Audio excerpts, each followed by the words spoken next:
Welcome to the Neophyte in the Woods podcast with Andrew McDowell.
Welcome to the Neophyte in the Woods podcast.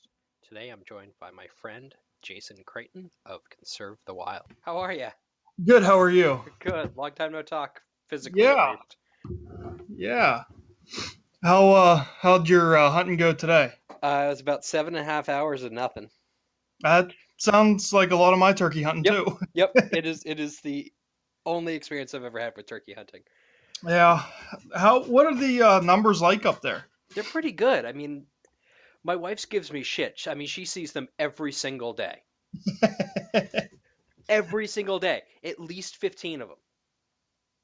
But they're, in the middle of the city. I can't, Yeah. shotgun. Or we got a down on the Cape. There's a big Coast Guard base, National Guard base. They call it Joint Base Cape Cod, and there's like 6,000 turkeys there.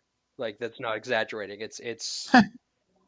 I mean, it's Wow. probably a couple hundred square miles of territory, right? But there's thousands of turkeys.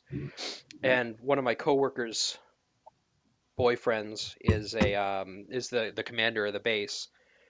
And he said, "Come on down and hunt." I said, "Yeah, I'll be there opening day." And he said, "Well, you got a bow, right?" I was like, "No." But yeah, so I had access to all 6,000 turkeys, and then we came to the realization that I didn't have a bow. So, what are you gonna do? That's life. Yeah. As far as hunting, spring turkey for me, it's something I've never done a whole lot. Yeah. I played baseball growing up, so it was hard to be in the woods in the springtime because that's when I had to be on a baseball field. Yep. So it's really only been a couple of years that I've actually really gone after some spring turkey, and I have no clue what I'm doing. I'm just sort of doing what I think I'm supposed to do, and it's tough. I've called a couple in, but I just can't ever seem to get a shot. So they're definitely. Yeah. It's weird because I feel like they're not that, I know they're a smart bird, but they seem dumb. Yep. This time of year, you can call them in all the time. But for some reason, I struggle hunting them compared to deer. Deer seem so much easier to me. Yeah, I guess that, up to after a point, it's just what you're used to, right? I mean, if you grew up hunting deer or grew up hunting turkey, I think you're inside their head a little bit more in as much as you can be. Right. So, I'll figure it out. I think I'm going out again in a couple of weeks. My wife has her baby shower. So I'm gonna go out that morning, and that'll be round 2 and the final round. So we'll hopefully get something in there. Nice. Nice. When you guys' season starts, a couple of weeks, or is it open now? No, it opens on Saturday. Okay. Yeah. So that'll be ours opens late every year. So we've been seeing turkey everywhere strutting up at our cabin. Every Saturday morning. Yep. Every Sunday morning we're hearing them gobble around. Probably the last month and a half. Wow. and just can't get out and get them. Actually, the way that I take to go up to the cabin, it's right off of Route 28, State Route 28, Mhm. and when I went up this past weekend, went up and came back, there were 12 different turkeys hit by cars on Route 28 Wow. in the, I don't know, maybe 20 miles that I travel on it. That for some reason this year, all of a sudden, turkey around here are just getting hammered by cars. Yeah, I keep seeing pictures in the upper Midwest of turkeys going through tractor trailer windscreens. I mean, it was a relatively mild winter, Yeah, which I mean could explain a little bit better population, but it's a little bit hard to suss it out unless you've done a full study. yeah, right. So we'll figure it out. I have a feling you're going to end up getting one this year. Just Boy, maybe.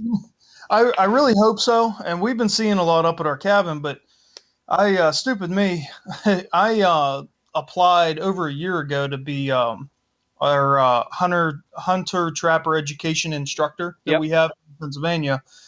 And I have to take a course on that, being the actual instructor. And so they gave me a couple dates, and I was like, oh, yeah, I'll go to this one because it's actually the one that's closest to where I live. Not even actually even looking at the date. And it turns out that's the first day of turkey. Oops. Now, the way it runs for us, the first, I think 2 weeks, I think it is, this year, you can only hunt until noon Yep. for turkey. And then after that, you can hunt all day. So luckily, I have a spot here in sort of the suburban area that has a couple of turkeys that are frequenting this little small, tiny little field. So I'm I'm going to go there on Saturday, and hopefully I can nab one of them. The Hmm. one he has white wings Oh and wow. um, like a real, almost like a beige color instead of like that dark brown. Was So was that the one you tweeted out the other day? yeah, yeah, Yeah, that's a killer bird. yeah. I would never think about mounting a turkey, but I would, if I would get him, I would have to think about it. Absolutely. I, Absolutely. I have no idea how he got that color, but I would love that bird. Yeah, So. it's a cool looking little creature. Um, I know you're still at your place of work, correct? Well, actually, I'm actually at home. I Oh, found a way. I was able to borrow a work laptop to be able to bring it home, and it worked on there. So, perfect. uh, yeah. So I have all night now. Okay, great. Awesome. Well, I've been up since 3:30, so unfortunately, I don't. But Yeah. Well, you better get used to the whole not sleep thing. With having yeah, a baby, that's sort of comes with that territory. I know. At least, I mean, my wife is one of those people who she's fine on like 5 hours of sleep. So, I'm gonna do my more than my share, as is expected. But, you know, push comes to shove, and I got a meeting in the morning. She's gonna take an extra shift. Hey, that sounds like a good deal for you. Yep, it works out at kind of at the end of the day, Yeah. hopefully. But we'll see. Yeah, it's baby's due 2 months from yesterday. That's awesome. Congratulations, Thank you. by the way, on that. That's great. Thank you. Yeah, we're excited to it's kind of like that super excited, but at the same time I know I'm completely in over my head. Yeah, yeah. Well, I don't think anyone having their first kid would ever feel that they were completely ready for that. So, Yeah. Well, I'll play some territory. You're getting hitched, right? In a couple of yes, months. I am. Yeah, now I feel like I'm in way over my head on that one. That So shit's easy, man. I think we're 2 months away next Monday or something like Okay. that. So you're in that home stretch. Yes, yeah, dealing with all the little stress that she's going through now. So, Yeah, it's not easy, but it's not hard. You just got to kind of take it as it comes. right. So, but we'll figure it out. I mean, you guys will be great. It'll be fine. Yeah, I'm excited. I want the day to come, just not to get it over with, but just to finally be able to call her my wife, Yep. all that good stuff, and have it be good, and now let's move on to the next phase of our life. So Yes, absolutely. Do you have a honeymoon picked out? yeah, we're actually going on an Alaskan Oh, cruise. nice. Yeah, I'm super excited about that. So, and she is too. She's hoping to see some whales. Hmm. I'm hoping to just see all wildlife. Yep. You know, I want to see everything that Alaska has to offer. So, um, unfortunately, I won't be hunting when I'm in Hmm. Alaska, but this is about as good as I can get at the moment. So I'll Yep. take it. Yeah, we were up in the Yukon last September, and I did a little bit of fishing because I couldn't do any hunting, and I was fishing, and we were looking across the river, and an enormous black bear came out, was swam the river, came from our side, went over to the other side, turned around, looked at us, walked away a little bit, turned around, looked at us, walked away a little bit. It was it was pretty cool to see. I mean, I was happy with the 600 yards distance between us. Yeah, You know, I probably could have taken my shotgun up, but Canadian customs could be a little weird, so I all I had with me was my trusty pocket knife and a filleting knife, and I wasn't going to risk it with that. no, no, that's not quite enough with a bear. No, I don't think so. The guy who owned the resort we stayed at hunts bear, but he also hunts moose and uses the same gun for both. He uses the 338 Lapua, Yeah. and he gets as far away from it as he can and aims for center mass.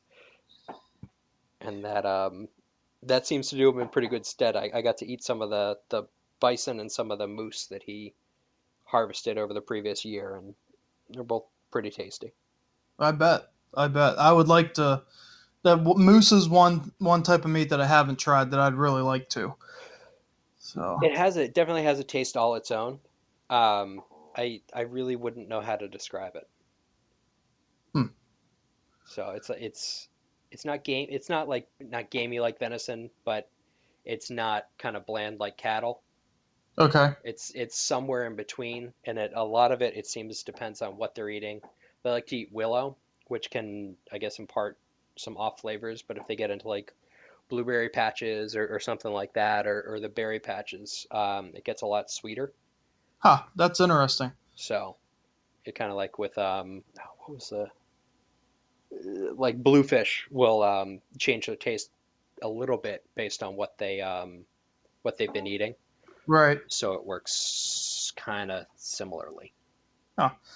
My years ago, my grandfather shot a uh an antelope, Hmm. uh, and it fed, where he shot a lot of sage grass and all that, and I actually did not like it because it just tasted so much like sage. Okay. Uh, it was basically like someone took the entire bottle of sage Yep. herbs, dumped the entire thing on whatever meat dish that you were making. It was Oh, you could actually smell it outside of the house. It was really? yeah, it was the sage was just so overwhelming. It's funny because people like rave about antelope, being tasty, being interesting, but maybe you got the pig of the litter, and it ate Yeah, all the I stage mean, for everybody else. it is interesting how when you shoot animals, when you're eating animals, based on what they eat, it does affect the taste of the meat. Hmm. I've had meat from two different black bears, Pennsylvania black bears, in my life. One of them was just shot in the middle of open forest, and that Hmm. was really, really good to eat. The other one was shot over top of a deer dump where roadkill deer Yep. were dumped in the woods. So that's where that bear ate most of its, Hmm. food was, It was rotting flesh. scavenged. Yep. It was the one over the deer dump. Yep. It was real gamey. It was Yeah. just it's amazing. You don't think about that.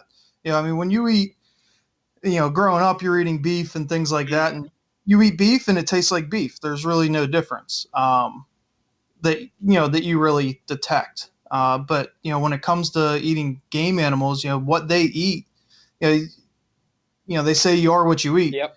And those animals are the exact same way. You can Absolutely. definitely tell a difference. Yeah, it's like the deer that I've eaten from my buddy down in North Carolina. They a lot of the forage in the place where he was living and is wild onion, and Okay, it definitely comes up through the venison. It's really, incredible.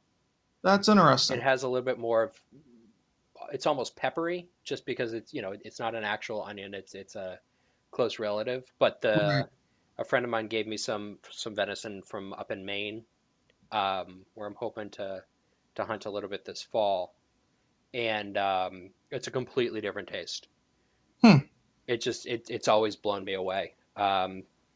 Just how true that you are what you eat Oh yeah. is true. That's, I mean, as far as, whitetail meat for me, I've only ever gotten to eat from, central Hmm. Pennsylvania to eastern Ohio and West Virginia. Well, it's all pretty much the same herd, same Yeah. habitat. So the taste really is about the same. There's really not a whole lot of difference. Um, but that it's interesting to hear that, different tastes in different areas of the country. And even, I mean, I'm sure in some spots in North Carolina it tastes different than other spots. Yep. It's Absolutely. amazing how that comes through in the meat that we're eating. Yep. And I mean, and that I think that's the interesting part about, and the part that's kind of a little bit more important to me at least is it's a step closer to nature, right? I mean, yeah, this is something you or somebody that you immediately know harvested, but at the same time, it's not eating commercial feed, it's not eating commercially grown hay, it's eating the earth. I mean, directly. So, Absolutely. it's that kind of direct causal link between you and the kind of the terrain, or there's a French terroir. It's like the taste of the earth from where the wine is from. Yes. It's Yeah, it's it's and incredible. for someone like me who has some family property, Hmm. that I plant trees, I plant food plots. We're doing within the last 5 years, we've been doing a good bit of habitat work on our property that we can afford to do. Hmm.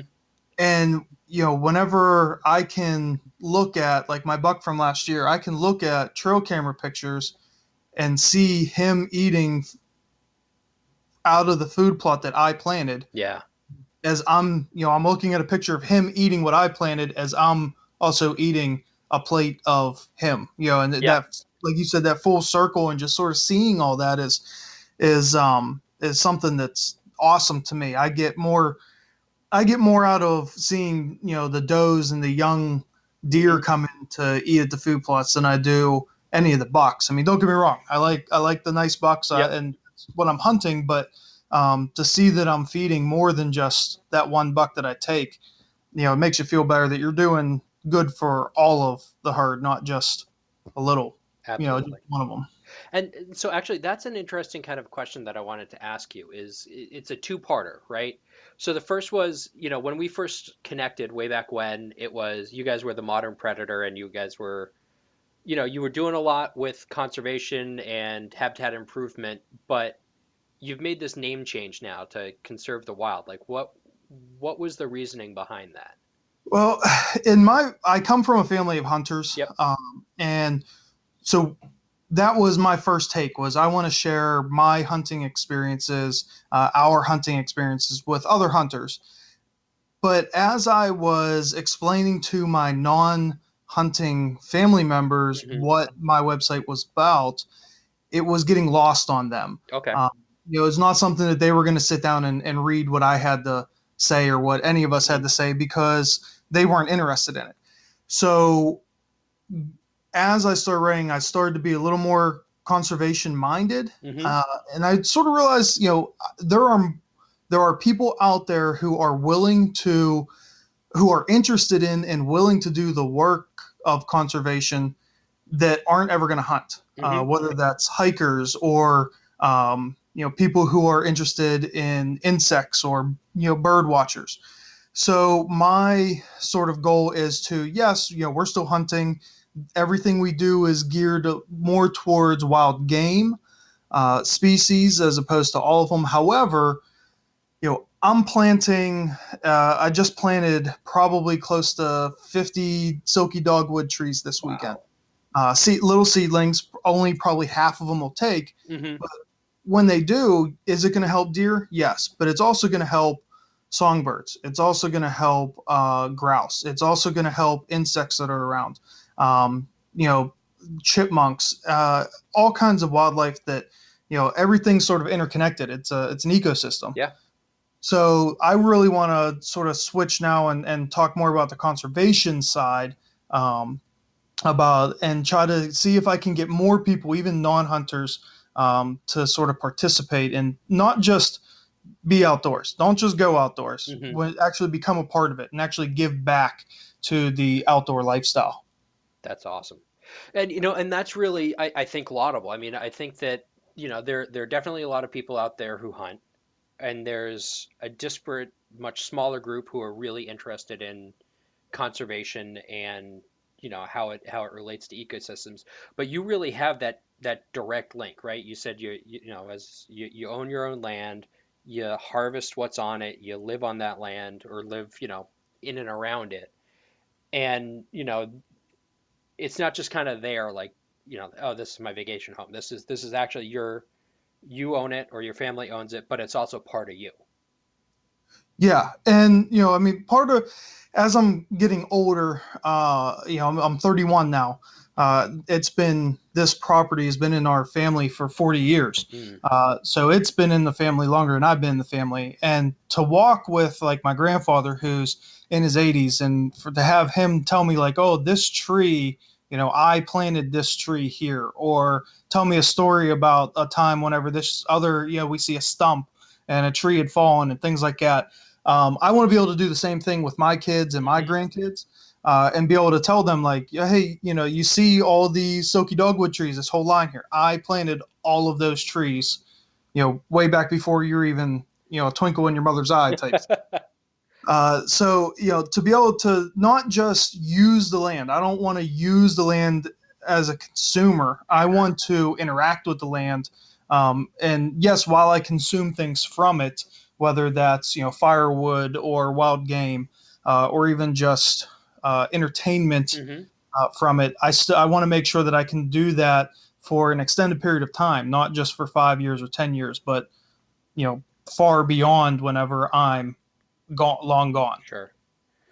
And actually, that's an interesting kind of um, I guess you could say, linkage. Before you talked about your grandfather, and clearly he has a vested interest in this property, and it's part of him, and it's involved. Your folks presumably are involved, and now you and any siblings you have, and you want to pass it down.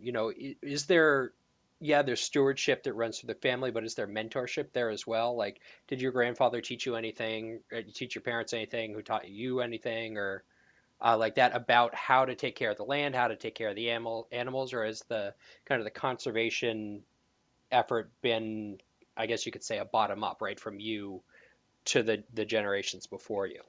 I would say that the general idea of conservation has definitely trickled down from my grandfather. Hmm. Uh, he's made sure not to over harvest any timber on the land, and has a very ethical mindset as Hmm. far as hunting is concerned. And he passed that down to my father, who married into the family and Okay. did not come from a hunting family. But as far as the sort of in-depth conservation effort that we're sort of putting forth on this property, it's actually coming from sort of the bottom up. It's starting more with me. Hmm. They're My grandfather in particular. They definitely take a more old school approach to everything. This Hmm. is the way it's always been done. That's the way we're going to keep doing it. Where I'm bringing in the more scientific as opposed to traditional ways of doing things. Of, hey, this is what science is saying. Why don't we try to do this? And Hmm. I have to say they've been awesome with a lot of those ideas and helping me with things that I would like to get done. Hmm. What's an example of one of the, well, this is science driven, why don't you, and then they kind of bought in and helped out? Uh, it's funny because my grandfather at heart is a farmer, Yep. uh, and I actually just ran around last 2 weeks ago getting soil samples that I could send in, and my grandfather just shakes his head, doesn't understand why. Just we'll just get lime and throw it down, and we'll just put fertilizer down, and it's no big deal. It'll grow. Meanwhile, I'm coming back with soil samples from last year saying that we need, I think it was 6 tons of lime per acre, which is an absolutely ridiculous amount. Um, so How many when acres are you dealing with? we have 65 Okay, acres, that's a ton of lime. that is, but we're only planting on maybe an acre, acre and a half, because Hmm. we are 98% or something like that woodlot Okay. timber. So we're just sort of picking small areas for smaller food plots, things like that. But to think that you would ever have to put that much lime on 1 acre, it's something you can't even do in 1 year. So that's sort of the science base that I'm getting to. Is it's like, okay, yeah, if we're gonna do this, let's do it right. Let's get a soil sample. Let's figure out exactly what we need. Whereas he's more old school of, this is how we planted back on the farm when I was a kid. This is a different area. It's the middle of the woods. It's a Hmm. little different kind of soil. So Okay. Yeah, that's fascinating. That's an area that I have absolutely no experience in. I mean, I'm a suburban kid. I have a brown thumb. I mean, I kill houseplants left and right. I have literally no idea how to, you know, plant a field, let alone clear cut, fertilize, lime, balance the pH. No clue. Like I wouldn't even know where to begin. yeah, you and me both. I mean, I grew up in. I can't say I was a suburban kid. I didn't grow up in a housing plan or anything like that. I would guess you could say it was sort of rural suburban, Hmm. but I didn't grow up on a farm. I didn't. I was a middle class kid. It was just that every weekend I went to our cabin with Hmm. 65 acres and was in the woods, Yep. and 3 days a week after school I was at my great uncle's farm shoveling horse manure out of stalls. Yep.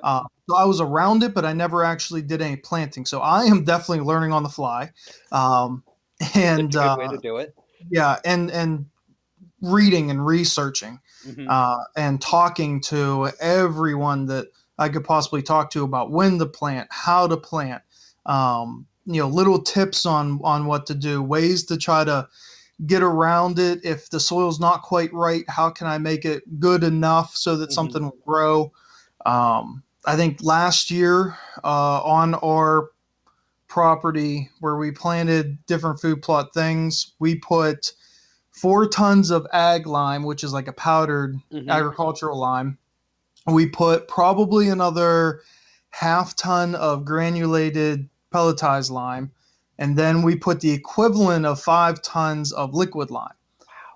And by doing all of those, it's funny because like the liquid lime, it acts really quickly, but it's gone within 3 months. The Okay. granulized, the pelletized lime, acts in about 3 months, and it'll only last max a year.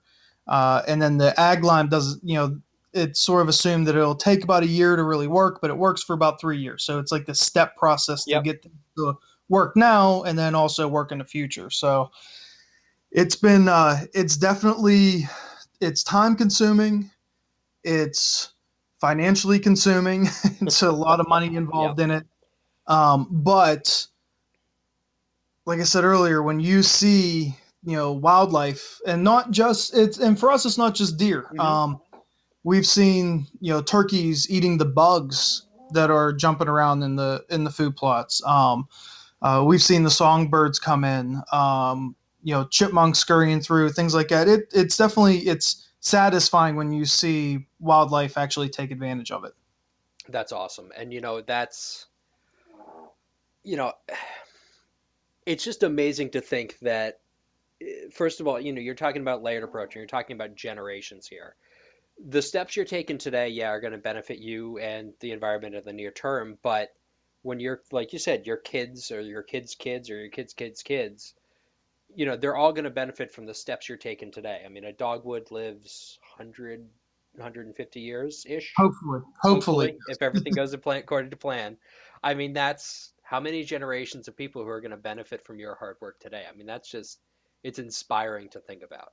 Yeah, and one of the things that's really pushed me over the edge into trying to plant trees, do things like this, is that where I live, it's grown up quite a bit since before my time. I live in a housing plan now, an old housing plan from the 40s. But what I've noticed in the last couple of years is we're having like this regeneration of more buildup, Hmm. which is a good sign economically. Hey, Yep. our area is doing good. Things, businesses are coming. We're putting in, um, industrial parks and things like that. But as I drive to work, I see, a place where about 50 acres they clear cut because they're eventually going to put office space there, and it actually hurts my heart a little bit to Yep. see that, because you see all those trees and all I can think about is all the wildlife, Yep. and that's going to be there. Now they're not going to put this place in particular that they just did recently. They're actually not putting those office space in there for another 5 years, but they cut down the trees when they did because an endangered bat species that we have, when they come out of hibernation, they actually use those trees. And it was like, well, so why are we cutting them down? If it's an endangered bat species, we should be giving them as much habitat as possible. Yes. But that's not the way the world works. You own property, you do with it what you want. Yep. So having that in mind, if I have my property, I'm going to do what I want, which is make it as wildlife friendly as possible, while I can still actually use it as well. Yeah, that's one of those things that it's happening. I live in obviously a very densely populated part of the country up here in the Northeast, but the club that I hunt at and I shoot at and all of that is about 160-ish acres, most of it's forest, and then immediately to the north was all this kind of beautiful, pristine, typical New England forest. And then the town of Hopkinton took the land and then sold it to a developer, and the developer clear cut, just guessing, about 200 acres of wood, Jeez. and they're going to put up a multiple hundred unit housing development, Wow. which means bet you dollars to donuts right now that within 5 years that shooting club is going to be gone Yeah. because of complaints, and that Yep. means that you know all that property is going to get closed down to hunting, to fishing. Every year they have a fishing derby for local kids and kids from around the region, sponsored by the Hopkinton Police Department. That'll stop. You know, this is the downside to economic prosperity, is everything else, that we've kind of had that's kind of, I don't want to say more traditional, but kind of some of the slower pastimes, you could say, are going to go the way of the dodo because we're not going to have anywhere to do them. Right. I mean, there's only so much land. Yep. So, once it's gone, it's gone. I mean, if even if you clear cut an area and nothing gets built there, it's going to be at least another 50 to 60 years before it's suitable for really, really suitable and layered enough for wildlife to survive. And that's unfortunate. And that's what scares me about the whole public land transfer Yes. movement out west. It's something that us Northeastern people don't really think about. Yes. And I'll say that the majority of my family that are hunters, they really don't care. In a just very general sense, they don't care. And to be honest, on the surface, I don't care either. If they would sell all that land out west, it would not affect me at all. In my day-to-day routine of any hunting I do here. However, that's a scary precedent, because there's a lot of national forests out there, and we even have a little bit in Pennsylvania as well. Actually, only about 10 miles from my cabin. The Allegheny? The Allegheny National Forest. And if they would sell that off to the state, it's it's scary to think of what the state would do with it, because our, Pennsylvania is just like every other Hmm. state with their budgets and having, a budget crisis. So what are they going to do? How would they manage that? So that it is scary to think that someday you might not be able to go into the Teton Mountains, Hmm. or go, I mean, I spent time in Allegheny National Forest as a kid, and it scares me to think that my kid might not be able to do that because we decided to hand it over to the state, and then the state, who knows what they're ever going to do with it. No. It's just, I mean, and it's scary. I was like, I would love to go on a public land hunt, a DIY public land antelope, whitetail, mule deer, whatever hunt. I think that would be amazing. One of those once in a lifetime kind of experiences. Absolutely. But let's be honest, like we said before, I got a kid coming in 2 months. Yes. It's going to be at least 16 years before I can, take him anywhere serious to go hunting. Or, hopefully she wants to hunt when she's, Mhm. old enough. But who knows if it's going to be there? We stood up and made enough noise that what's his name, Jason Yes. isn't going to run again, is what I hear. So Yes, I that's just heard that, and that's amazing news to me. yep, that's one in a row for us. If only we could work on the rest of them. You know what I mean? Yeah. So hopefully, Well, hopefully there's enough outrage that it carries through. and it's the amazing part about defeating, was it HR Yep. 621, I think it was that it wasn't just hunters, it was hikers, it was fishermen, it was kayakers, anyone that did anything outdoors out west, raised a lot of hell, and was able to get him to pull that.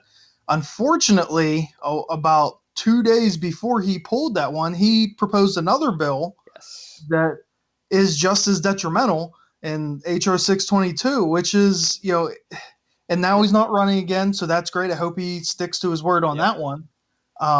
It's just, the problem is that as many times as any politicians propose any bill eliminating public lands for us, anytime they lose, it's no big deal. They can just tweak it, and Hmm. in 3 or 4 or 5 years, it comes back again. If we lose one time, we're screwed. Yep. Those lands are gone, and we'll never get them back. So it's something that we really have to fight for. And while I say that it doesn't bother it, not that it doesn't bother me, but it doesn't matter to me, really on the surface, if those lands would get transferred. But it actually does, because now I'm thinking about it. In 2018, I'm going on an elk hunt in Montana that's all on public land. Yeah. So if that went through, I don't know that I would be able to do that. So it does affect me directly as I'm thinking Yep. about it right now. Absolutely. And it's never, for us in the Northeast, it's not a direct causal link, but you have to think like you did. All right, well, tomorrow it's not going to impact me, but 2018, I put my money down. You bought a new rifle, I know that. You're going to go out there and, you know, drop a serious chunk of coin. And I'm assuming your deposit is not refundable. No, it's not. Yeah, So, and if right now today I couldn't go on that trip, it would be close to $2,000 that I would yeah. lose.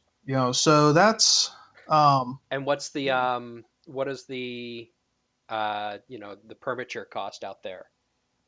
it's $1,000. Yep.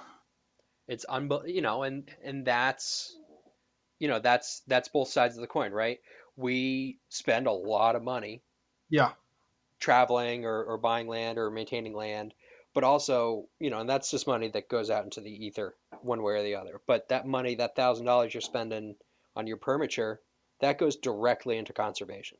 absolutely. And I think it's 12% Yep. of the rifle and the scope that I bought, Hmm. goes right to it.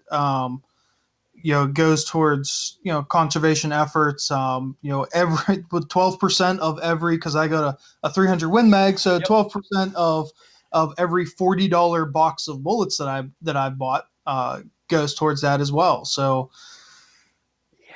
Are you going to reload for that bad Larry right there? well, I was planning on it, yes. but because my uncle has all the reload stuff. Unfortunately, he doesn't have the die for a 300 Win Mag, so I have to buy that. Okay. Which is another couple $100. So, I'm still planning on it. Not yet, but eventually. I actually just dropped my rifle off last week at a gunsmith to get a muzzle brake put on because it has a little more recoil than I would like. Well, it is a 300 Win Mag. It'll do that. 300 Win Mag, yes.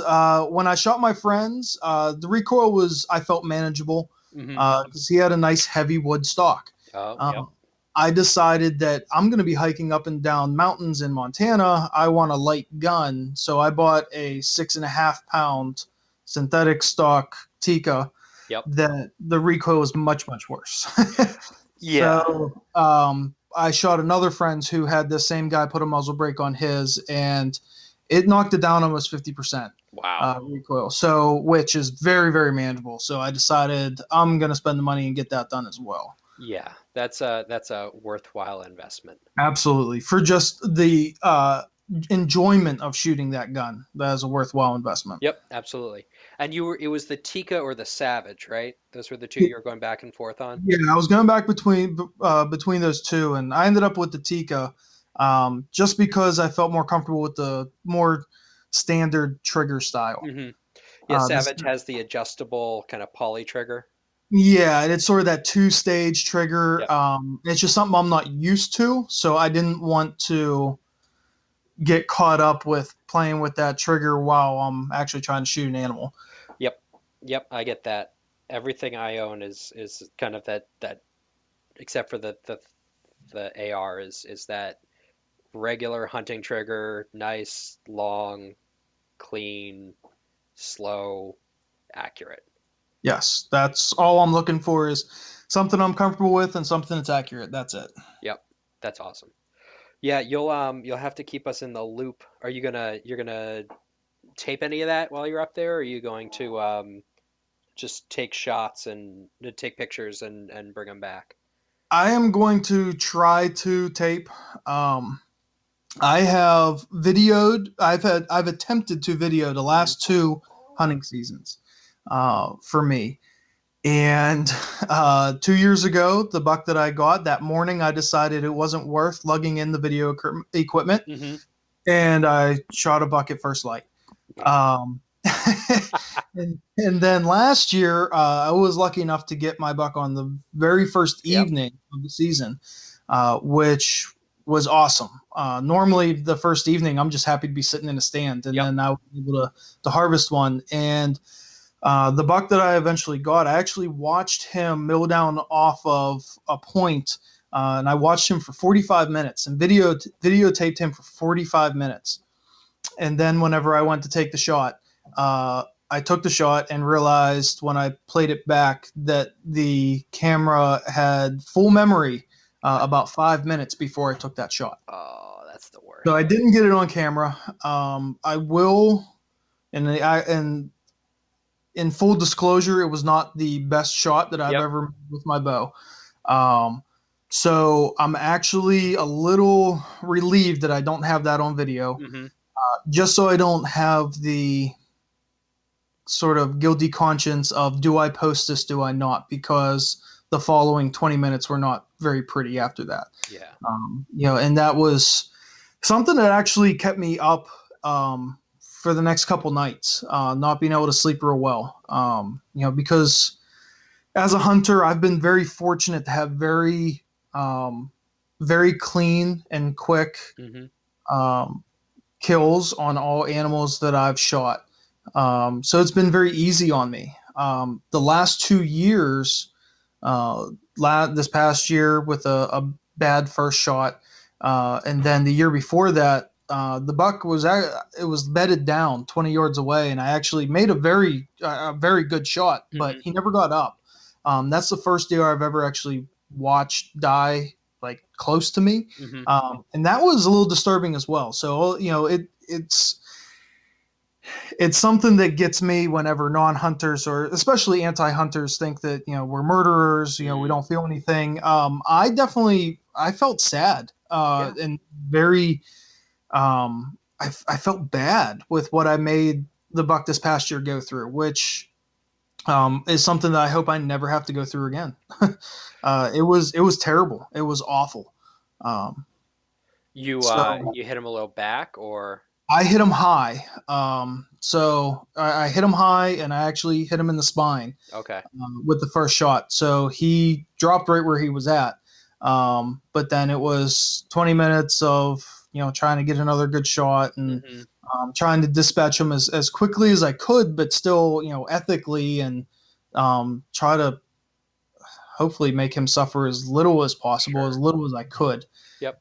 It wasn't something. It's something that I still think about. Not necessarily every day, but it's something I think about, and it's definitely not my proudest moment as a hunter. That's for sure. And I think that that's something that a lot of people lose is that, I haven't had, as much experience hunting or as much, certainly not as much success as you have. But when, pheasant hunting this year, I shot a pheasant, he dropped immediately, right? I was thrilled that I got him, but at the same time, there was some sadness there, right? Just like you said.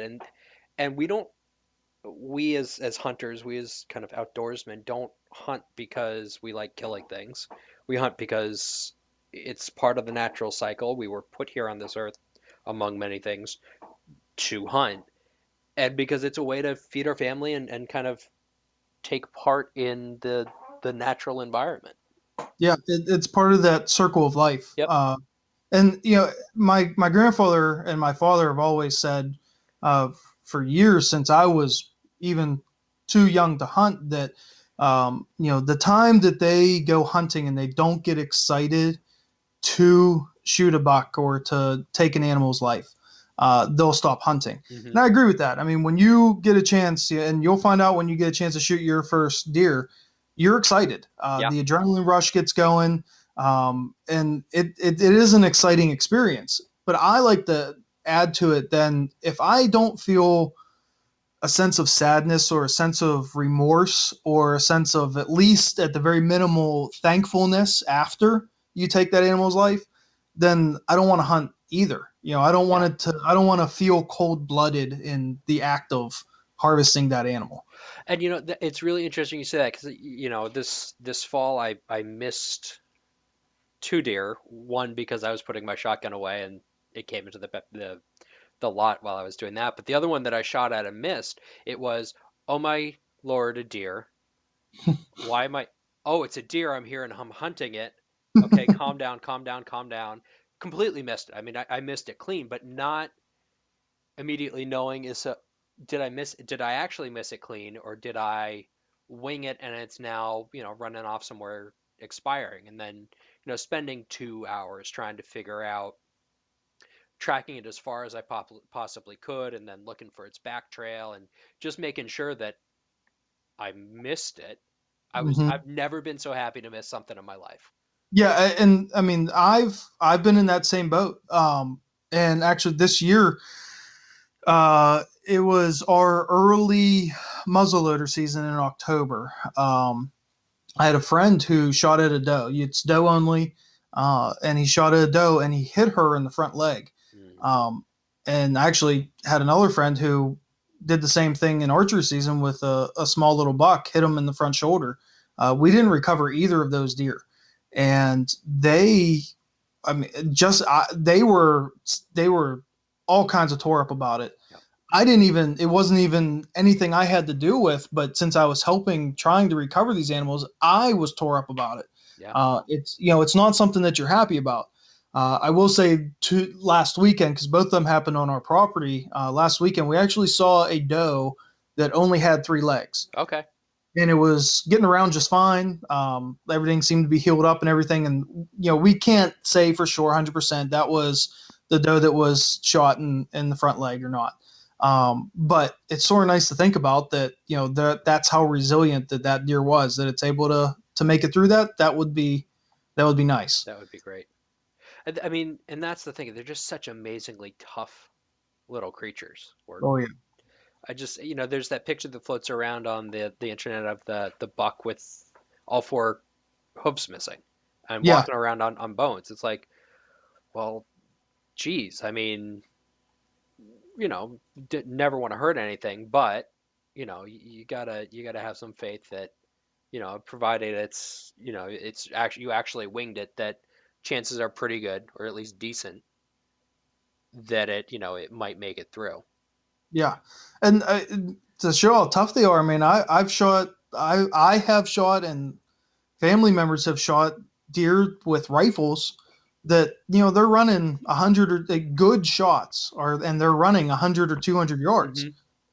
If you shot me the same way that those deer got shot, I mean, I wouldn't make it 2 feet, let alone 200 yards. It's amazing what those animals are able to do. Yep. Yeah. I've never been anything but amazed by kind of what Mother Nature gets away with. Animals that are in the wild are way more adaptable to change and to the tough situations than people could ever be. We might be able to outsmart Mother Nature and things like that by building houses and having electricity, but put us in a tough situation where the power goes out and it's snowing 3 feet outside. We're all pretty much big babies. Yep. I know I was complaining to myself about being cold this morning, so I certainly fall into the big baby category. And it was only in the 40s. I mean, Yeah. I can't imagine it getting down, below zero, and only, and needing to figure out how to start a fire when it's raining or snowing. I think it would be a bad situation for everyone involved. Yes. Yes. So I want to be, obviously sensitive to your time. I know you're at home, which is fortunate for you, but I'm sure you want to get some food. So I just wanted to kind of wind down our conversation with kind of two open-ended questions. Um, Kind of the first one is, what do you think your most important lesson has been kind of in your evolution from hunter to conservation-minded hunter to conservation first, hunter number one with a bullet? Um, my biggest lesson, I think, has been, and it's something I'm still learning to this Hmm. day, is patience more than anything else. Yep. To be able to sort of do something today that will benefit not just myself, but animals and my family and, everything connected to it, 10, 20, 30 years from now. Um, it's something that I have to be patient because I don't have the money to bring in a fully mature orchard of apple trees Sure. and plant. Um, but even being forced to be that patient, it's something that's tough to do every day. And even with hunting, being patient. Hmm. I, in Pennsylvania, we are forced to be patient when harvesting a buck because we have antler restrictions here. Yep. That's something that I support because I don't I don't need to shoot the first spike that walks by. That's not gonna excite me. That makes me feel like a taker Hmm. instead of a actual true hunter. Just me personally, and that's if other people are okay with that. That I'm okay with that as well. It's just for me, that's not what's gonna really get me going. But the patience to be able to wait and try to. I'm now trying to make sure the bucks are a little bit older before I take them, before I attempt a shot at them. So patience is probably the best lesson I've learned in that whole aspect. That's great. Yeah, I know that that's something that I struggle with. I want it. I don't want to say I want it now, but you have a certain expectation or you have certain hopes going in, and when they're not, you're like today on your fifth hour in the same spot without hearing anything but squirrels yell at you and songbirds and woodpeckers. You want something different, and making yourself stop and take a breath and wait another 2 hours Hmm. is hard to do under the best of circumstances. Very hard. And Very. that patience that you're talking about is important there, but like you were talking about as well, it's the longer game, it's what's next that you have to be patient for as well. And for the last 3 archery seasons for me, I've either gone the complete season without getting one. Well, I guess 3 of the last 4, or I went deep into the season before I got a buck. And the whole season, every time I would be out sitting, I wanted that buck to show up right now. Yep. I want him to show up right now because I'm losing my patience. I don't want to sit out here anymore. I don't. It's not that I don't want to sit out here. It's just that, hey, like I want this to happen. Yep.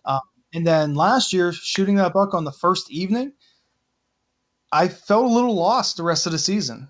There were 3 weeks then that I didn't have anything to do until pheasant season started. Then once pheasant season started, that was nice, but it's still not the same. So it's almost better if I don't get one till later in the season because I didn't know what I felt like I didn't know what to do with myself. And so is there a kind of a buck season and then a doe season, or are you just limited to one deer? So you're limited in Pennsylvania. You can get 1 buck, and then 1 doe for each doe tag that you buy. At our property with our cabin, in that management unit, basically you can only get 1 doe tag because you apply for it, and by the time the second round comes, they're all gone. So on that property, I really enjoy muzzleloader hunting, the community aspect, hunting after Christmas up there with all the family, and I get a week off being a teacher. Yep. Over Christmas break, so it's nice to be out and just be able to do that kind of thing. So I save my doe tag up there for doe or for the muzzleloader season. So basically up there, I'm only hunting for a buck during archery season. Now down here in a different management unit, I can pretty much get as many doe tags as I want. It's a more populated area, so they have a ridiculous number of doe tags available because there's just so many deer and human interactions on a daily basis because there's so many more people and such less habitat space. So I'll hunt early in the season. I'm not going to say I'd pass up a shot at a buck that I'd normally take, but I'm almost doe hunting because the season starts 2 weeks earlier down here by my house. And if you can get a shot at a doe early in the season, it sort of takes that little bit of edge off and a little bit of nervousness. So that's sort of my general mindset year to year. Gotcha. Yeah, that's a great approach. I wish I had a little bit of a staggered season up here where the 2 weeks after Thanksgiving is shotgun, and then basically from December 1st through the end of the year, it's muzzle loader only and bow. And then I found out that you can actually use a muzzle loader during shotgun season. Oh. So I think I just revised my plans for this coming season. I think Percy's not going to get away again, assuming I see him. And as for when you're saying muzzleloader, does that mean like inline? Inline muzzleloader, yeah. Yeah. See, and that's the way we have. I think it's a Saturday to Saturday in October that we can use an inline with the scope, all that good stuff. But then that season that's after Christmas, that's actually we slangily call it muzzleloader, but it's actually flintlock season. It has to be open sights, has to be a flintlock. So that just adds a whole nother challenge and all kinds of more stories there to tell. Just this year, I had 2 doe walk out in front of me at 60 yards, and I pulled the trigger 3 times, and it didn't spark at all. So, it's that extra added challenge to me and to a lot of my family members, and the guys that I hunt with in that season.